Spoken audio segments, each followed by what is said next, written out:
Hi, this is Margaret Meloni, and welcome to the Death Dhamma Podcast. Together we will consider life, death, and impermanence. Because in between birth and death, we lose things. Not just our glasses and our keys. We lose identities, relationships, ideas, and more. But what we can gain right now is facing this together, and we will gain freedom, peace, and progress on our path. Hello, everyone. I guess we could call this a bonus episode. There was a discussion that Mahesi Caplan and I had about the human realm and about the 7 stages of initiation.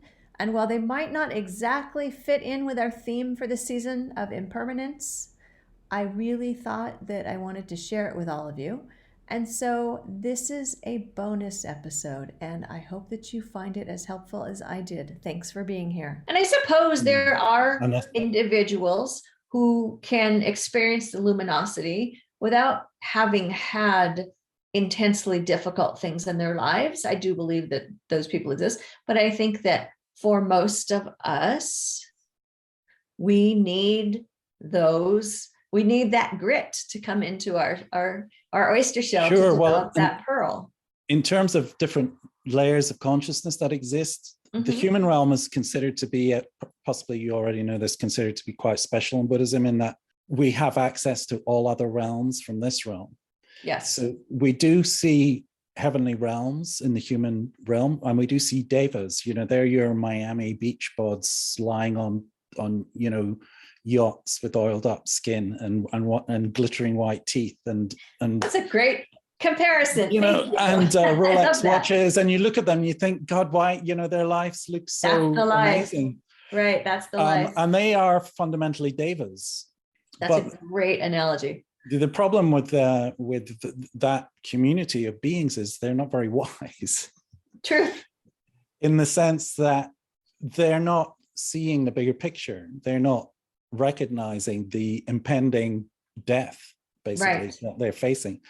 And they're repelled by old age and sickness and death. It absolutely freaks them out. Yes. So, and so we do see that realm, and we do see even higher realms, kind of oil, kings of oil countries with, 600-room palaces and things. Sure. So it all exists, but the human condition, is a balance of pain and pleasure.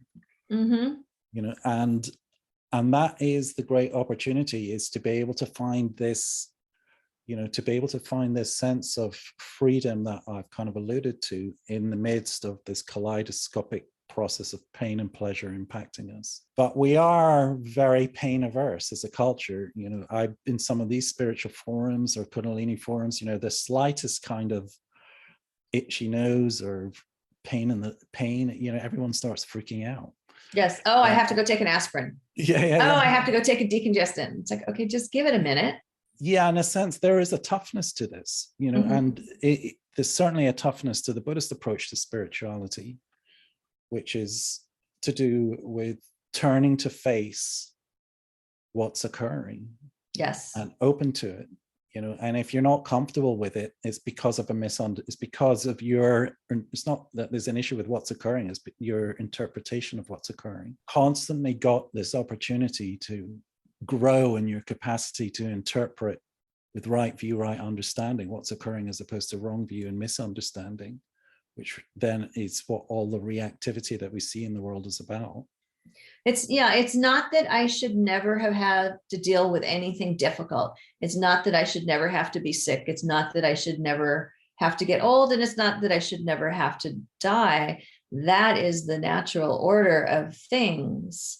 It's that I need to learn to embrace that and become comfortable and part of the process. And I am at what you're saying about the luminosity. As I can step into the luminosity, I don't see that as something that shouldn't be happening. It just is. I guess I'm going to just caveat that. We're not actually wanting to become the luminosity, but the luminosity becomes a tool that enables us to deepen our understanding of our situation. We're in the circumstance of being, being in a flesh body on a planet in a mysterious universe. So that luminosity is a tool that, as I say, you can start to, experience both internal, you can contemplate it both internally and externally. And once you get to that stage of seeing it both internally and externally, you are, in a sense, a universal sort of being in many ways, that's accommodating your individuality. Ajahn Chah used to speak about, it's not that your mind is inside of your body, which is the impression most of us are under most of the time. Sure. Thinking our mind's inside of our body, we're staring out at this universe. You reach a point where that turns inside out and you discover that your body is inside of your mind. So your body is arising as an object inside of your mind in the same way as a thought arises as an object inside of your mind. And at that point, our relationship to death and dying our personal death and dying process is very, very different, because we're already, in a sense, the body's already, in a sense, become transparent. I mean, you see it even in movies. We kind of know it. You see it when, The Matrix is an interesting movie because I don't think it was fully conscious everything that occurred in that movie. But, well, first of all, what was interesting in that movie is when Neo got shot in the heart, bang, bang, bang, bang, he got shot in the heart. And it was that the impact of that gave rise to the kiss. That was, the sort of the image of love and everything that gave him the power to then break the solidity of Mr. Smith. And if you remember, this sort of light exploded from inside of him and dissolved his body, and he kind of blew up into this kind of sort of field of undifferentiated light. Right. And all of this is just sort of already in our minds already. We have it in our imagery, in our movies, but we don't understand that actually we really do have access to this possibility to actually undergo these transformations ourselves in our lives for real, and we're not being initiated into it. We're not being taught about it. We're not being given instruction that facilitates it. It's and why do you think that is? So as you were talking about, as you're describing in the movie, and I was thinking, so somehow people who are writing stories and movies have grasped onto some of the idea, but it's presented to us in a movie. And when I see it in Neo, I don't see it as something as a possibility for me, because he's this amazing special character, right? Yeah. So why is this? We've become dispossessed of our birthright, essentially. No one's, as I say, we don't have a culture of initiation that facilitates this. We're not being taught about the possibility. We don't have the keys to the ignition. We don't know where the key is. We don't know where to put the key. We don't know how to turn the ignition on and then drive the vehicle forward. So that's kind of what is of interest to me, is how to get that rubber to meet the road. In a sense, it's there in the Buddhist tradition. Not everyone's going to become a monastic, but with this pointing out instruction, you can accelerate the process, I believe. It all has to do with intensification. So even as a lay person, I have access to this ability. Absolutely, yeah. Okay. I believe that. I do believe that. I have great respect for the monastic tradition, and I can see the value, and it's what you described earlier. It's because you're all together within this discipline, and you're not overeating, you're not drinking, you're not, you're not in, so you aren't engaging in the distractions. And I think that's amazing. That helps. And I think it's harder for me as a person, as a lay person, but I think it's still within reach, I guess. Yeah, there's that. Also, we don't have, in a sense, our culture is an expression of this disease. We don't have community. We don't have communion, real communion with each other even. So how, that's an expression of our inability to be relational sort of spiritually. And to me, spirituality is completely 100% relational. It has to do with being in relationship to all things, and then the awakening of and discovery of an unexpected experience of intimacy with all things that is, yet to be accessed, but it's there. We're all sitting on that gold. It's all occurring already. we're not being stewarded into it in a very effective way in the main. Of course, there's good teachers out there who are doing it, if you're lucky enough to find one. But there's also, buyer beware.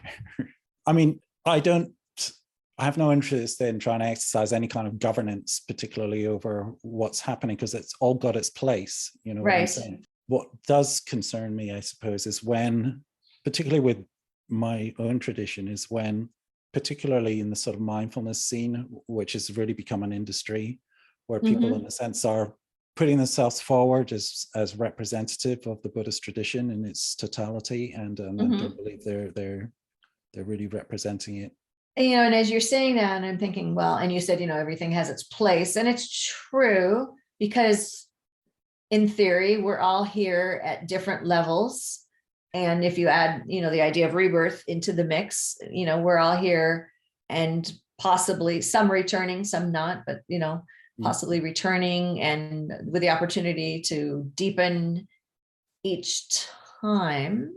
As I say that, I'm thinking, does it have to be that way? Does it have to be that way? Well, again, as Ajahn Chah used to say, if it shouldn't be this way, it wouldn't be this way. Ah, beautiful. So, okay. It is the way it is. There's definitely, obviously, a lot of people are sensing that there is some sort of kind of an awakening happening. And it's becoming a bit of an industry. I mean, when I ordained 35 years ago, becoming a Buddhist monk was like unheard of. Nobody knew what it was, or certainly didn't know why you would even do it. Why would you be such a thing? Is it a cult? Yeah. I'm sure people asked you, are you joining a cult? Yeah. Is it a cult? Buddhism teaches life is suffering. Why you want to get involved with that? But now it's much more mainstream. It is. But because of that, also, it's much more kind of Coca-Cola. I mean, it's not all nutritious. Just because something's popular doesn't mean it's nutritious, like Coca-Cola. Perfect comparison. Yep. But, sometimes you got to drink Coca-Cola for a while and get sick to discover that actually you should try something a bit healthier. And it's all part of the process of discovery. And so all these pieces, I appreciate you interjecting that. If it wasn't meant to be this way, it wouldn't be this way, right? That's a good point. So all of these things have a place. And if in this life I drink Coca-Cola, maybe should I come back to this life, because I could go other directions, is why I'm saying it that way, right? So eventually I come back to the human realm. Maybe the next time I don't drink the Coca-Cola, or I don't drink as much Coca-Cola, right? Yeah. Or when I say everything has its place, I'm not trying to flatland everything either, because there is a hierarchy. Yes. Some things have more depth than other things. Truthfully, not all things are equal, and some, and I will critique some of those things that have their place, and that part of the place is the process of critique, because someone may hear that critique and that could be helpful, because there is this move to sort of say, well, everything's okay, so then everything's equal, we're all equal. We're all equal in potential. Yeah, we're all equal in potential, but we're not all equal in realization. That's a perfect way to say it. Yeah. We have the potential. We are all in different stages of our journey. Yeah. Some people will have a quicker journey. Some people will find the map and, figure it out more quickly. And some of us no. A big part of the problem is, there are these different stages of initiation. I don't know if you're aware of these 7 stages of initiation. I can quickly run through them, because this is a map that's really let's do that. Yeah, that would be nice. So first stage of initiation is sensing that my life could be more than this. I mean, everybody feels that, in a sense. That's what drives them to do what they do. In more instances than not, they feel that they could amount. This moment is not sufficient. Something more needs to, or could be added, needs to be added. And so there's the setting out of a journey to find out, how to add this extra thing that's going to give rise to a sense of completion. And then there's so you set out on this journey, and then you discover a community or a person or a teaching or a tradition of some sort that in some ways embodies this thing you're looking for. And so this is kind of second stage initiation. It's a kind of an awakening. Yeah. wow, there is this other possibility. And I could see it outside of me, and I want some of this for myself. And then third stage initiation is when you start to experience some of this for yourself directly. Okay. And this stage is commonly called the stage of unconscious incompetence. Oh. Or the charismatic position, because there can be a lot of charisma associated with it. You kind of light up like a Christmas tree. Mm-hmm. And that's when you think, I'm a shaman. I'm going to teach the world, how to be do spiritual. this thing that I found. Mm-hmm. Yeah. And you sort of become a sort of self-appointed teacher. And there's a lot of teachers in this level. Okay. And they attract a lot of attention because they're very, very confident in what they're saying. And what they know. And then the fourth stage initiation is when there's a kind of realistic reassessment of how difficult it's actually going to be to get, to integrate your insights. Okay. And it's called the depressive position. And usually that makes sense. Usually it's associated with some sort of disaster that happens to your community, or you get into trouble with a man or a woman, and who's a student, and it gets in the papers or something. It all goes badly, because as they say, where there is a hole, the rhinoceros horn will enter. So HOLE, where there is, where you're blind, where you, especially if you get into the spiritual game and you start to sort of, because it's so potent for humans, this whole growth process, the universe is going to continue to straighten you out. And that straightening out can feel like being hit from behind by a rhinoceros charging you down. Ouch. Yeah, ouch. I've been through this personally. I've also seen communities go through this. Whole communities. It can happen to collective as well. So that's the depressive position. And there's a sort of gradual, so you sort of, that takes some of the shine off, but it's more human.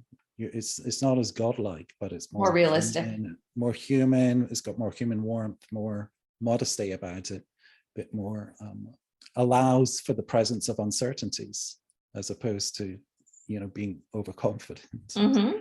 And then next stage, fifth stage, is the stage of what they call conscious competence. Okay. So it's a stage where you recognize that you're beginning to sort of get into this flow that I'm talking about, where this intersubjectivity, which, by the way, has this kind of eros connected to it, this sort of electricity, and this constant process of downloading the intelligence of all things. You're being informed constantly about how things are, where you are, but, so you're this deepening understanding. So, you're in that flow, you're kind of growing into that. And then but there's still a degree of self-consciousness about it, and being, pleased about your progress, so to speak. Okay, sure. And then sixth stage initiation would be the stage of unconscious competence, where you're so, in a sense, accustomed to this flow. It's so normalized in the sense you recognize it's nothing special about me. That's just the way the universe is. Okay. And it's just how things are. So, you're not creating any sort of personal movements of mind around it, where you're creating some sort of sense of personal story. So there's that stage. And then seventh stage initiation is the actual enabling of means that will facilitate other people reaching the same. That's beautiful. I hadn't gone through those 7 stages. It's a lot to think about there. There's more. There's more about that. There's That's a lot good to one. think about there. You've been listening to the Death Dhamma Podcast with your host, Margaret Meloni. Thank you so much for being here. Come find me on margaretmeloni.com, margaretmeloni.com. And until we meet again, may you be well, may you be happy, may you be at ease, and may you be free from suffering. Bye for now.